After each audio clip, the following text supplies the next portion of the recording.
My name is James Cowan, and I'm in your MCAA 540 Technology and Sport class. And we're here at beautiful Buena Vista Golf Course in lovely and scenic Taft, California. And today I'm going to show you what I do to teach my young ladies on my golf team how to hit some consistent chips and pitch shots. I like to tell them not to worry about too many things. I try to keep it under 3 ideas at a time. So here are the 3 ideas that we're going to focus on today. The first thing that I tell my girls is to go ahead and line up with an open stance.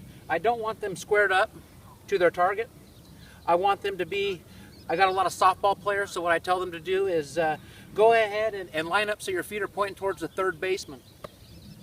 The second thing that I try to tell my girls to do is to go ahead and keep their hands forward. I want their hands forward from address all the way through the shot, so they make consistent contact and don't either hit the top of the ball and scull it across the green or hit behind the ball and hit it fat.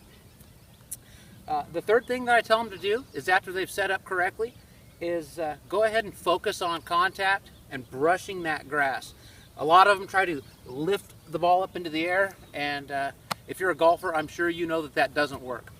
So here's step 1. Make sure you have your feet lined up at that third baseman over there.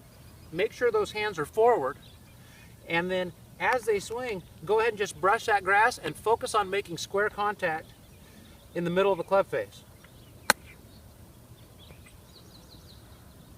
Here's a good chip. Let's try it again. What we're going to do is try to land that ball about halfway to the pin and let it roll the rest of the way. We don't want to fly it to the pin, because if they do, the ball's going to roll out and it's going to leave them about a 20-foot putt coming back. So we want to go ahead and line up, open stance, hands forward, brush the grass,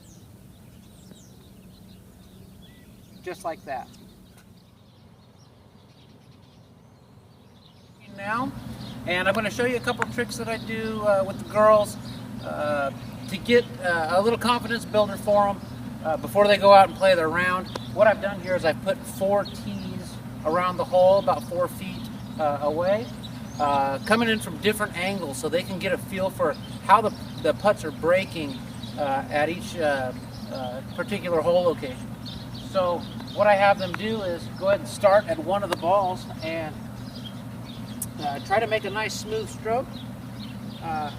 Try to take that golf club back about as far as they take it through on their follow through. What I don't want them to do is take an enormous backswing and then stop at the ball, nor do I want them to take a tiny backswing and then jab at it.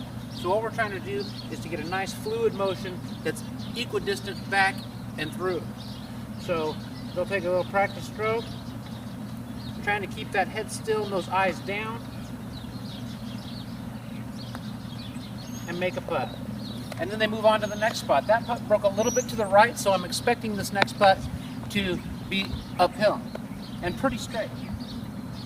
Got a little divot in front of me. I'm going to move around that. I'm going to get lined up. I have a bit of an open stance, which I encourage for my girls. I think it gives you a little better vision of the hole. And we're just going to go back and through. Back and through and made it. Now we're going to move to the next location. Since the first one broke a little bit left, this one, broke a little bit right, this one should go a little bit left. So we're going to line up. And once they get lined up, I try to tell them, once they have their line, all they need to think about is speed. And this one's going to be a little quicker. Got it. And then this last putt should be downhill. And maybe going to the right just a little bit. Got them all.